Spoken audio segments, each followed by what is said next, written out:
want Republicans dead. Where I could stand in the middle of Fifth Avenue and shoot somebody and I wouldn't lose any voters, okay?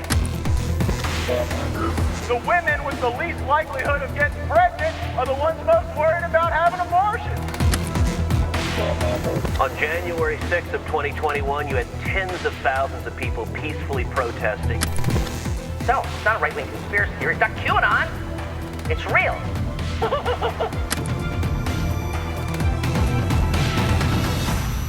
Our guest today is Ben Ginsberg. Ben is one of the most famous and well-regarded election attorneys in the country. He is a guy you have seen and heard the influence of his work on elections for decades. And he joins me today as we are focused, on a lot of the current ongoing criminal trials of Donald Trump, both in the Georgia case, which regards a lot of the spurious election fraud accusations and actions that were made by Trump and his attorneys in 2020, and the D.C. case, which is what led to the violence of concerning the violence of 1/6, et cetera. Ben, I was doing a little bit of reading last night preparing for this, and I went back and I reread your September 2020 Washington Post piece when Trump had been sort of exhorting his followers even before the election with some pretty violent rhetoric. You seemed like you had a pretty strong insight that this was going to turn into something very ugly as the election results were challenged and as Trump continued to sort of push the lie that he had been cheated. Well, thanks for having me, Rick. The reality is that the Trump rhetoric in the lead up to the 2020 election really bore no resemblance or had any factual basis in terms of what I'd seen in 40 years of looking really hard for widespread fraud, systemic fraud that could have changed the outcome of elections. And I spent a career working for party committees and campaigns. We always did very robust election day operations to look for that fraud, checked voter list. I'd done a ton of recounts, which is when you kick open the hood of an election to see how it works.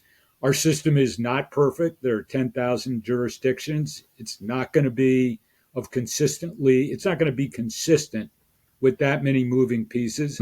We made that policy choice because we believe in federalism.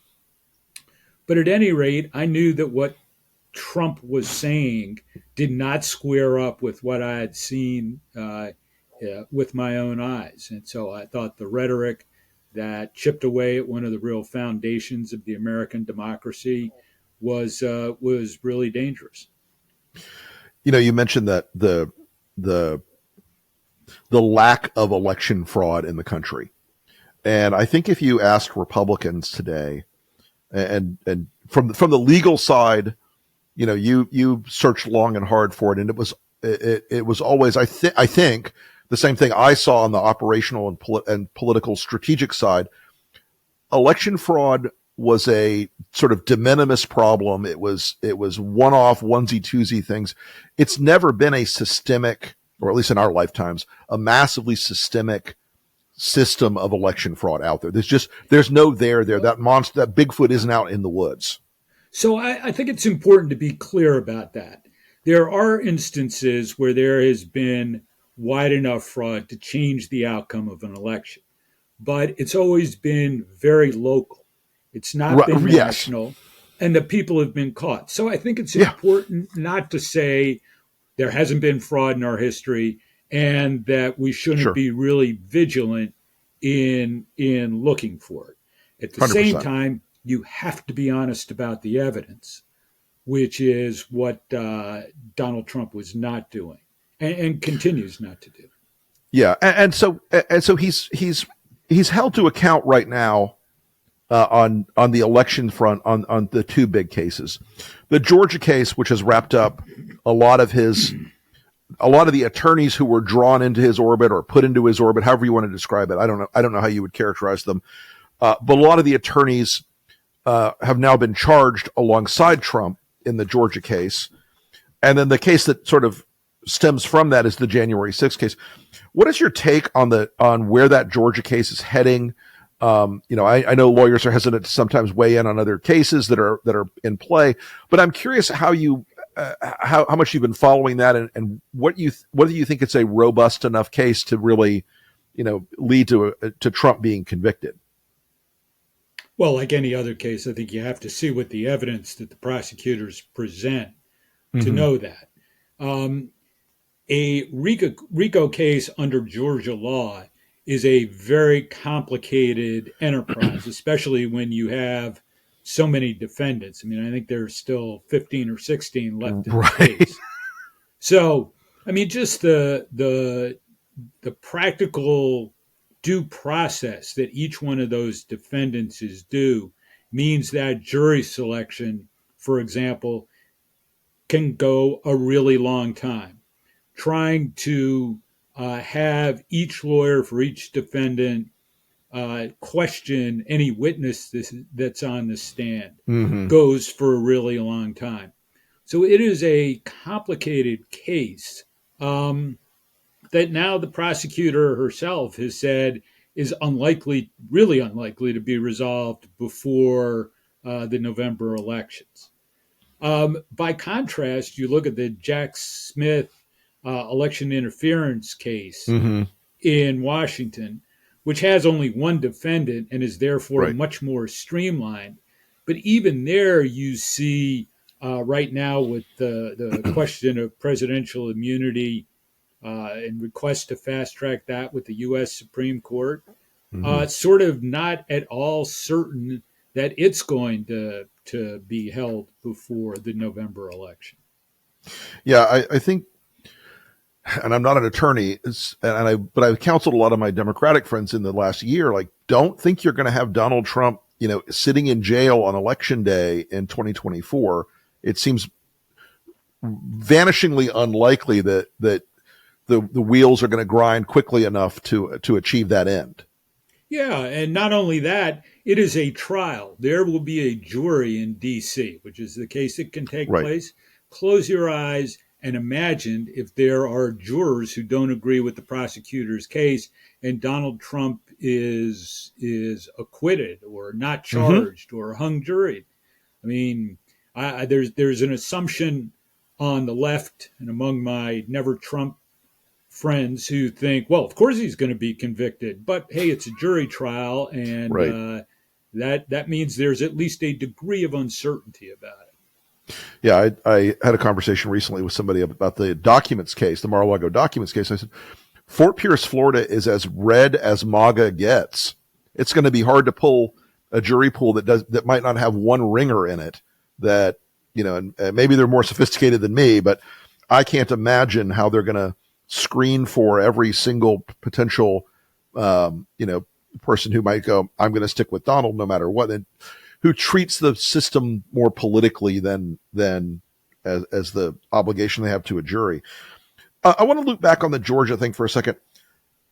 How did so many of these people who ostensibly are attorneys get looped into the insanity of trying to pull off an election fraud like this, trying to pull off the overturning of a free and fair election? Because it wasn't just Sidney Powell. It sort of like piled up and up and up with all these people, from my old boss Rudy on down. What is it that broke their minds as lawyers that let them think they could get away with this? Well, I don't think that's really the way they were looking at it. Okay. Look, okay. There's a legal question, and then there's kind of a human nature part of the question. As a legal matter, lawyers are taught to defend and represent their clients robustly, but there is a line at some point. But like anything else in life, different lawyers see that line differently. And so I'm sure that in their mind, they became caught up and convinced by the notion that the election was stolen and that there was fraud involved. And everything they did was to try and robustly represent their client. which is what I think their mindset was. Okay. Undoubtedly, because at one point or another, if you work in campaigns, you do get caught up in the absolute necessity of winning. Of your yes. And it is not the first time you have seen somebody go over the line. Although we can say that in this case, it was a pretty broad line. I mean, the human nature part of it, which I think is all of it, is, by all accounts, those who continue to work for Donald Trump see him as a figure who you don't question much. You just go along with it and say, yes, boss. And so I think some people in their role of trying to robustly represent a client didn't do the kind of step back that you ought to do to evaluate what you were saying and doing. So I would be surprised if any of the lawyers thought that they were perpetuating a cheat. I mean, I do think that they thought they were going after a unique legal theory that their legal training should have taught them or told them was over the line. But I don't think that they were probably saying, let's deliberately throw out the law, with maybe a couple of exceptions to that. I mean, there are some memos that have been introduced that would suggest lawyers knew they didn't have a valid case, and they should be appropriately punished. Right. I mean, and what was it? A total of 62 cases that they brought in an attempt to do this, and I read somewhere that only a handful of those were like real red line, like insanity stuff. A lot of them were very procedural, state challenges and whatnot, but they weren't all. But of the 62, they came up blank. They came up, with nothing in the course of the 62 cases. Yeah, one minor exception in Pennsylvania to that. Right. Not determinative of the outcome at all. Right. Nothing that was going to switch. A couple hundred ballots involved in a state Trump lost by 80,000. So yeah. But in the course of that, one thing that was sort of troubling me was we saw this sort of lawfare approach that they were going to spend as much money as they needed to, throw as many attorneys, as many cases as they needed to. Do you expect we're going to end up with a similar set of legal? God, I hope we don't end up with a similar set of violent challenges. Do you expect the sort of legal full court press that they did in 2020 to extend in 24 if the race isn't close, or the race is close?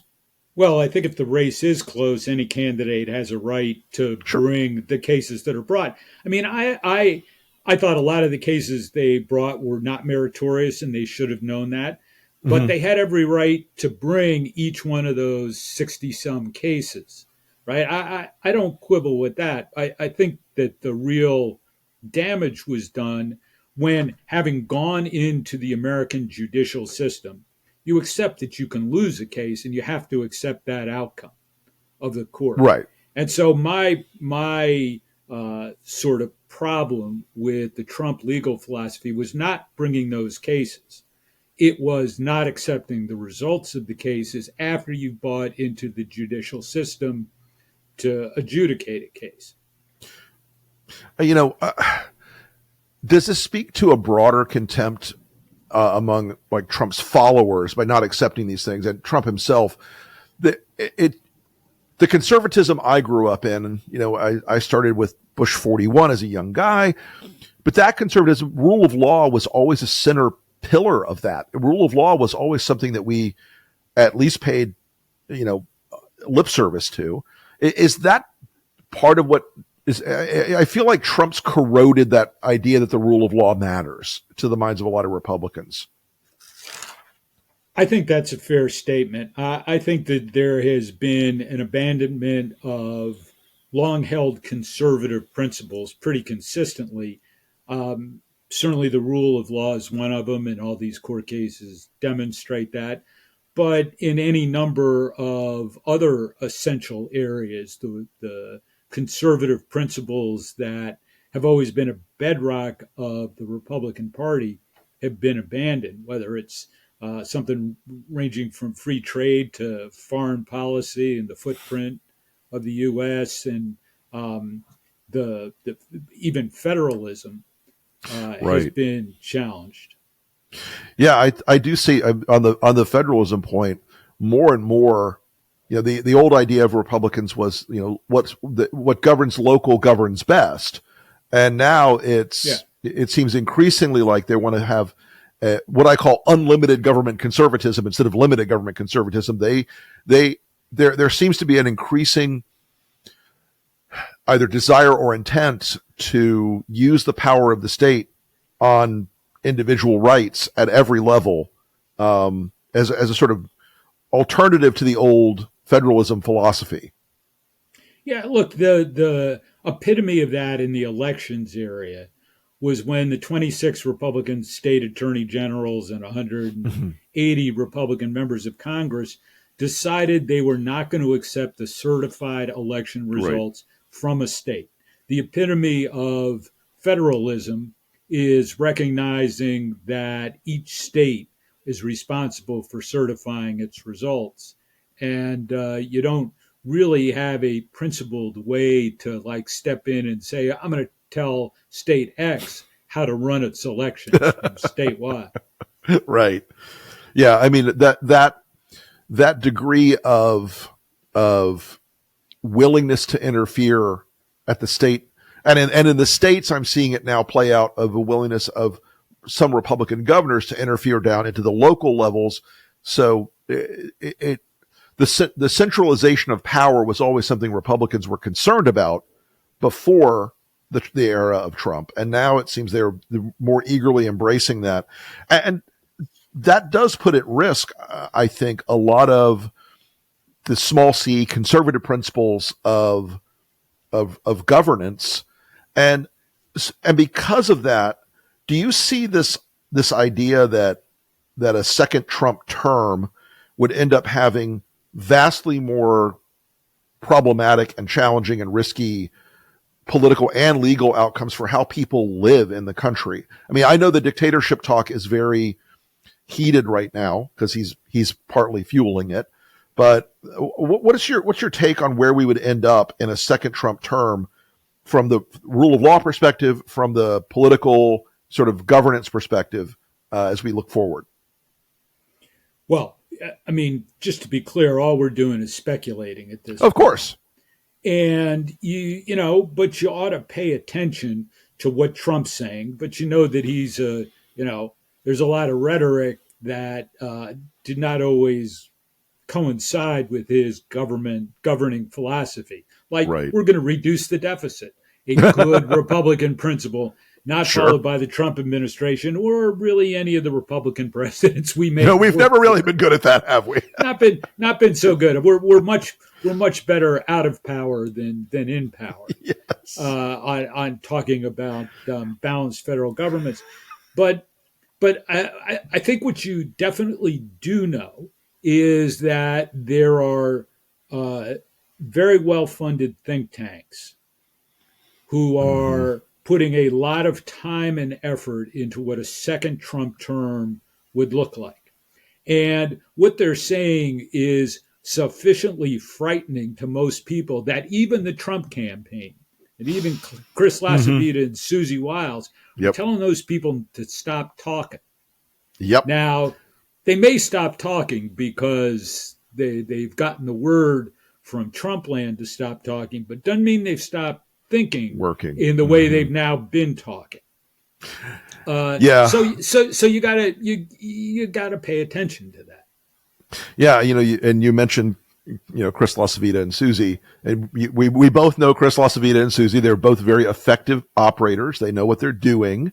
They're bringing a level of rigor and discipline to Trump that I don't even know if the Biden folks have fully processed that they're facing a very different organization than they did last time. These are people who know how to play. I think the Democrats and the Biden administration can't believe it's real.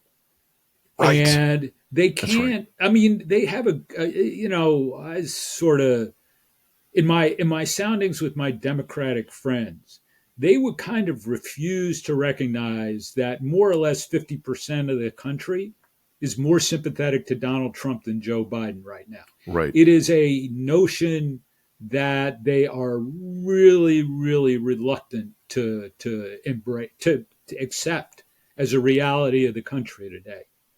Right. I think that's right. And that sort of alternative reality that exists in the world of Trump supporters, I think is something that, I know, speaking for myself, we've tried to penetrate that bubble a lot of different ways, and it's not really, it's pretty hermetic. It's pretty sealed up. They're not really responsive to a lot of moments of revelation or reason on that front. Yeah, but part of that is because of the way you just talked about it. Sure. The people who want to penetrate that bubble kind of do still see MAGA world as deplorables, which I think is a real mistake. And all too much of the messaging is all about defeating as opposed to persuading. And it ain't working. Because the number of people who don't accept election results, despite 2.5 years of fighting misinformation, disinformation, using the rhetoric, not worked. No, listen, numbers only grown. It's why the work I do over at Lincoln, we target a very narrow slice of persuadable Republicans. I don't spend much of my day trying to bang down the door on the hardcore side of the equation. Maybe I should have more time, but you got to do a resource management sort of approach to that at some point. But well, look, I think all these efforts are really guilty of trying to kind of beat sense into the deplorables kind of an attitude. I gave figuring out a while ago, but yeah, I get your point. Instead of figuring out, you got to actually sit down and talk to them. And it's there's true. a national approach. It's a national approach because, frankly, that's where the money is for groups. But the solutions are all much more local than that, and there's been an unwillingness to embrace that. Well, and I do think that as you look back at the various iterations of people trying to focus group a way out of the cultural and emotional weight that the MAGA movement has inside American political life, that a lot of people have been stumped by the immovability of some beliefs that aren't real about Trump, about Trumpism, about America, and it's hard for people who come out of professional politics to grapple with some of that on a strategic basis. That there is that the cultural power of the MAGA situation is much greater than we want to acknowledge. Yeah, I agree with that, but that goes to the sort of lack of talking to MAGA world. There's in the election administration community, there is a train of thought that says we cannot talk to MAGA people because that only gives more airtime to their views and suggests it's accessible. That attitude, that lack of outreach, has not worked. It cannot be more obvious. That's a good point. But yet there is doubling down by sort of never Trump world and by Democrats to, we're not going to hear what they say, we're not going to deal with them. Yeah, it's interesting that I think definitionally the image in the minds of a lot of Democrats and a lot of never Trump Republicans is what I legitimately believe to be one of the worst days of our modern history, which was January 6th. Yeah. Where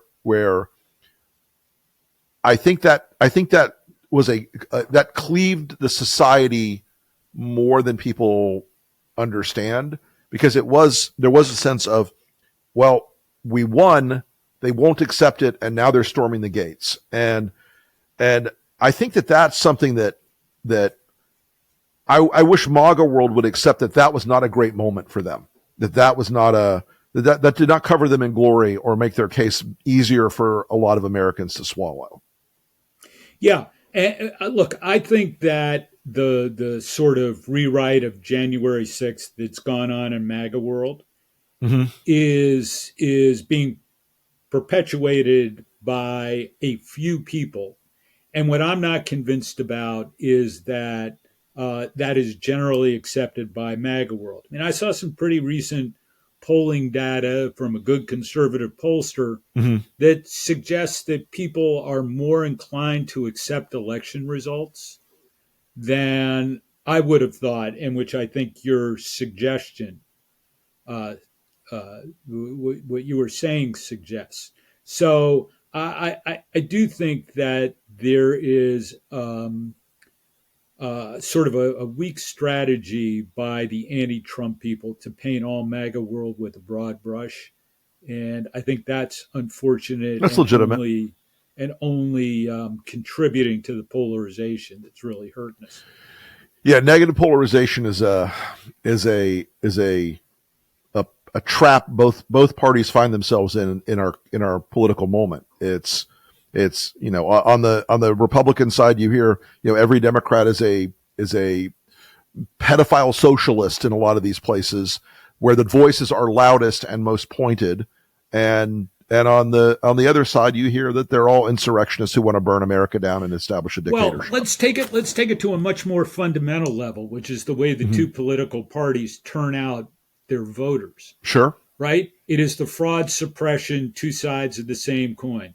Republicans see fraud, Democrats see suppression. There is now a fraud suppression industrial complex of consultants and nonprofit groups who have their business model based on really ginning up either charges of fraud and suppression. Sure.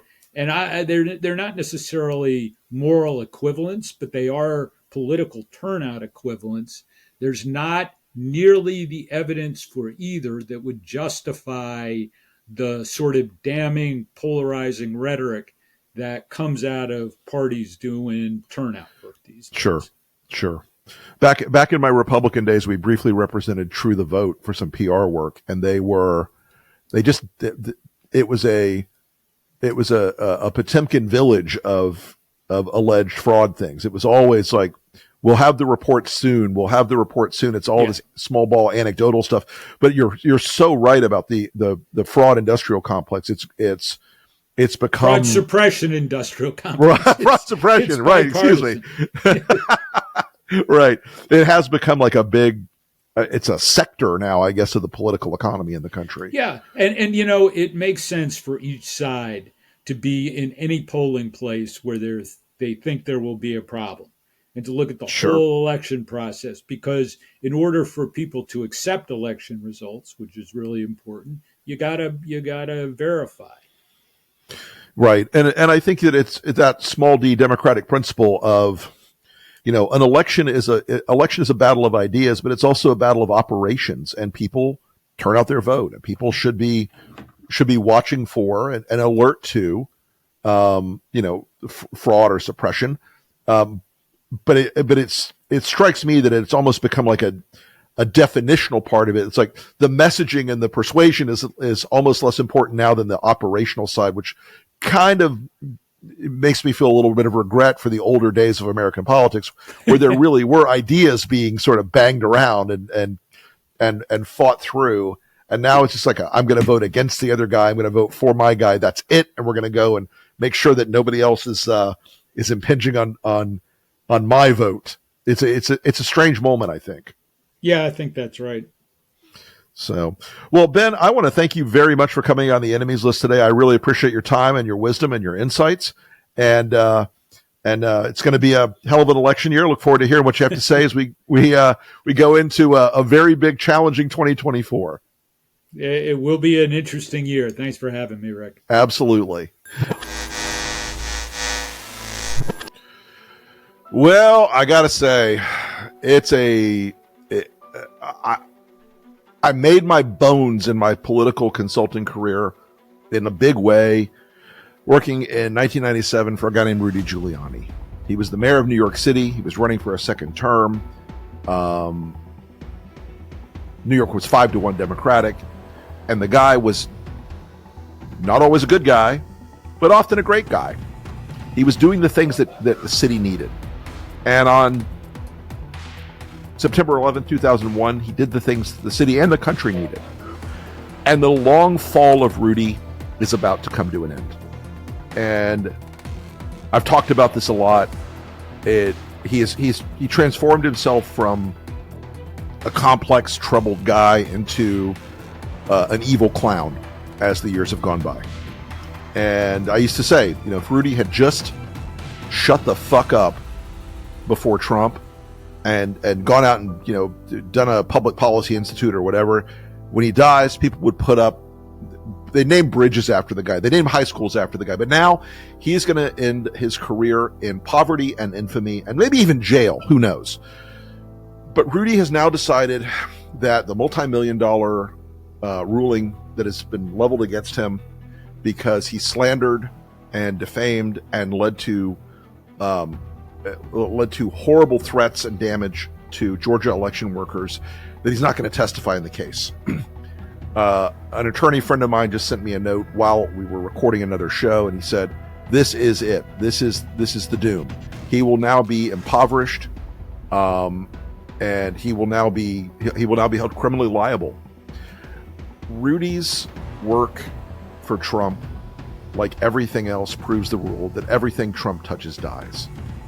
And the tragedy of him using his public profile and his history in service to Donald Trump's lies and Trump's attempt to overturn the election is a truly horrible end to a life and a career.